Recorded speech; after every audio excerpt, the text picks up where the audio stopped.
Hey guys, what's good? Happy Friday. Of course, our stock market update. How's the audio sound? Audio should be a little bit better there, hopefully a lot stronger. I see that it looks pretty good.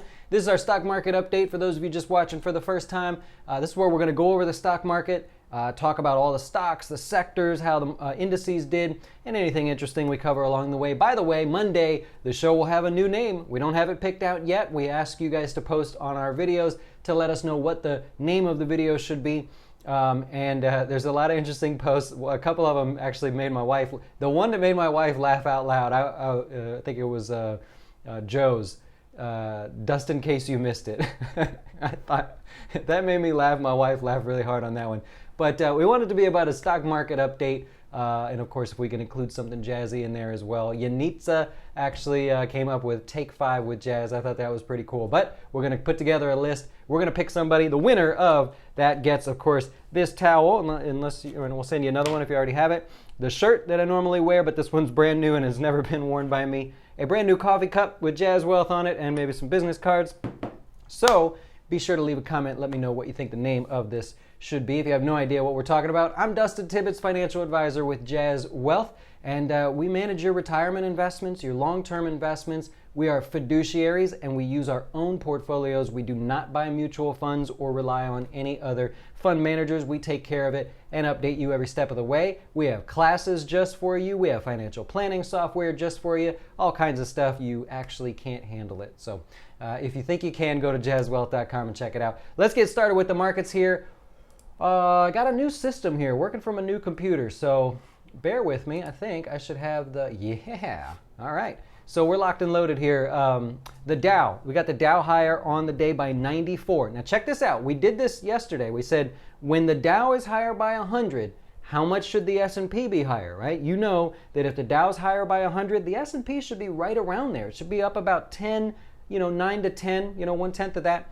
So if you see the Dow higher by 50 and the S&P higher by 4 or 5, no problem, it makes sense. If you see a day like today, the Dow gained 94 on the day, we go over to the S&P, it only gained 3. What happened? Something went wrong, right? So we mentioned this yesterday. When you see that sort of thing, you know that either something good happened in the Dow or something has really held back the S&P, and it's because something held back the S&P. Today, of course, we'll get to that. If we go over to the Nasdaq, we got new record highs there for the Nasdaq. I'll zoom in here so you can see. The little blip here tells you we're at 74.14. We have made it to new highs. Very nicely done there on the Nasdaq, of course, being led by just a few names. If you really want to sort of look deeper, you've got the S&P 500 higher by, well, of course, the S&P 500 was higher by 3, but it's at its highest point since early March, and we are just a couple points away from this high. Let's zoom in a little bit.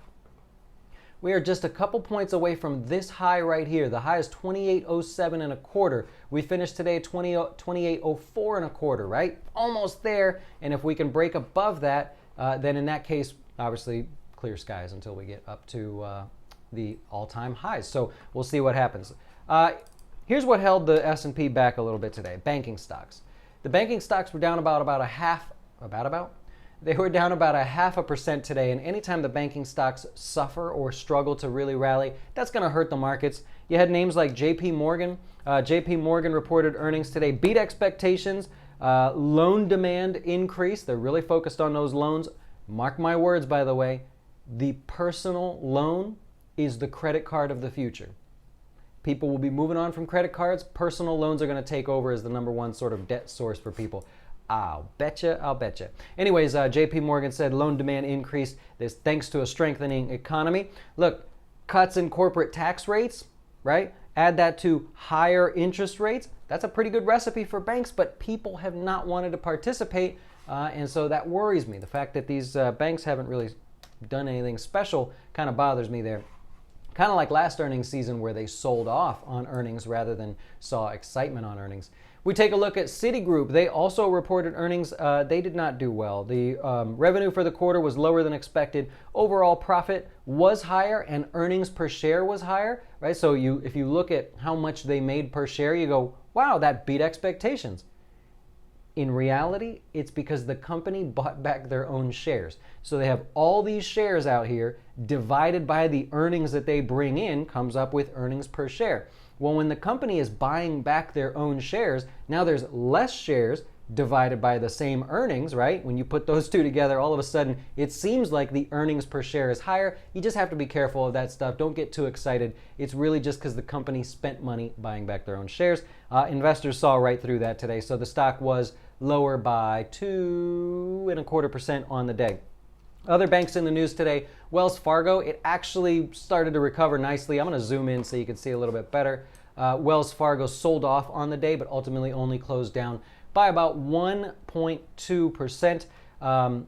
Look, here's the thing. With their earnings, they made less in fees, right? So all the little junk fees that they charge you, whether you agree with it or not, they made less on that. Also, their loan book, which means all the loans that they've made, shrunk.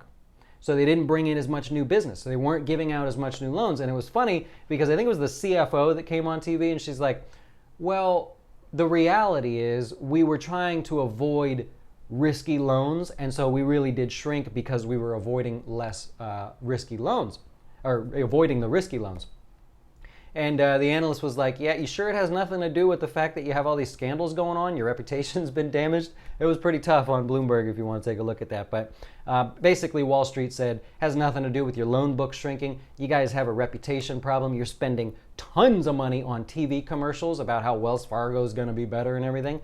I've seen the commercial probably at least 10 times a night when I'm watching TV, and I don't even watch that much TV. So Wells Fargo lower on the day, and that sort of grouping right there, when you look at that grouping there using the XLF, by the way, to track the financial sector, the big cap banking stocks, that's why it was held back today. We really need that to continue. Now, regional banks continue to do okay. That's a whole different story. All right, add to that the tech stocks, the semiconductors selling off at some of the tech names. Really, a lot of that comes from Netflix today. Earnings for Netflix coming out on Monday. That'll be, is it Monday? Yeah, Monday, but after the market closes. So once the stock market closes, Netflix will report their earnings. How are they doing on their subscriber growth? We'll see.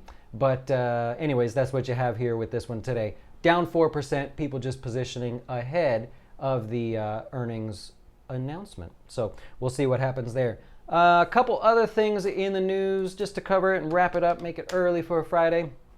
You got Cisco. Cisco was down on the day by 4.13%.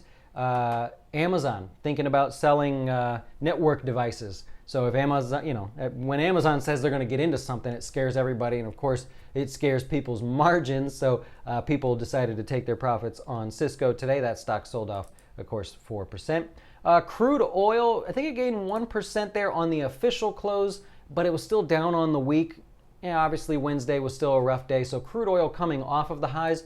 There was reports, if you can understand that. There were reports that President Trump was thinking about tapping into the U.S. oil supply to slow down oil prices. Every administration, it's happened, whether you're on whatever side you're on. I remember exactly when they were saying Obama was thinking about doing the same thing. It's called jawboning, right?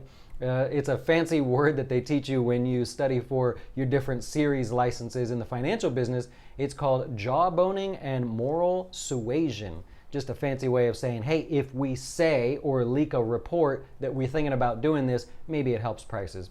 I don't think they'll do anything in the meantime. But then again, this administration surprised us a little bit, huh? So we won't get into that. Gold breaking the new lows. I believe that's 7-month lows. You can go all the way back on the charts there to last Christmas. 7-month lows. We talked about this yesterday. 1,200 is the magic number, right? That's all anybody cares about. Analysts are talking about it. All the traders are talking about it. 1,200 being the support that people are interested in. Treasury yields were lower today. Consumer sentiment came in lower than expected, but I wouldn't look at it too closely because the University of Michigan that actually puts that consumer sentiment number together, if you read how they put the study together, they poll a whole 500 people right there, right? 500 people. So that doesn't really give you anything to go on. But of those 500 people, they did say that they were more concerned about the effects that those tariffs are going to have on the overall stock market. So it's a number that Wall Street takes seriously, but it's not a large sampling. So for me, I'm not really a fan. Anyways, that's it for the week. Remember, name the show. Monday, whatever the name of the show is, you'll see it on the graphics unless we screw it all up. But you'll see it on the graphics there. It will be the show that you have named. We will use it going forward. The stock market update will then be whatever it is we decide. The winner will get the prizes there, and of course, all new, provided that this new equipment can handle it, all new graphics. We're going to have the ticker. We're going to have the news headlines down at the bottom. I'm very excited. I'm going to get nothing done this weekend around the house because I'm just going to be playing with this. So if I can help you in any way, if you have any questions, if you're one of our customers and you need help, of course, let me know. I'm happy to help you. Oh, thanks. I appreciate it. You do a lot. You learn a lot about learn from our videos. I really appreciate it. Specific index used to track the financial sector. You could track it as a whole if you'd like, just tracking the index, or you can use an ETF. If you use an ETF, XLF is the large cap. The big banks, if you want to track, let me see here. XLF is the large cap banks. That's the one I always show on the charts there. And if you want to track regional banks, it's KRE, I believe, is the most popular one to track the regional banks. So I hope that helps you there. What do you think about the yield curve flattening? I don't watch it day by day. I think people are getting focused on watching this thing day by day. And in reality, if you study it, if you go back and see what that flattening to inverted yield curve actually does, it has always created a recession. So that's something, it's unavoidable, apparently by statistic. But it has created a recession. But typically, from the time that happens, over the next 10 months, tend to be some of the better performing markets. We did a class on this a long time ago, how you actually have 10 months from the time of an inverted yield curve where you can still see really good gains, and then we hit the recession. So it's not going to be one of those things where it inverts or it goes perfectly flat for some reason, stays that way if it did, and then all of a sudden the market falls apart. It won't be like that. So I don't fall for some of the scariness that they put out there. Anyways, that's all I have for you today. If there is anything I can help you with, you know where to find me. Enjoy your weekends, guys. I will do the same, and we'll see you back on Monday for our live The Doe Show now at 1 o'clock, and then whatever you guys decide for our market show. Enjoy. Talk to you then. Why should you choose Jazz Wealth as your retirement or long-term investing service? Our portfolios are managed by us, not some faceless mutual fund manager. Our private classes will teach you everything about investing and getting your dough straight. Best of all, our fiduciary standard means your best interest comes before ours.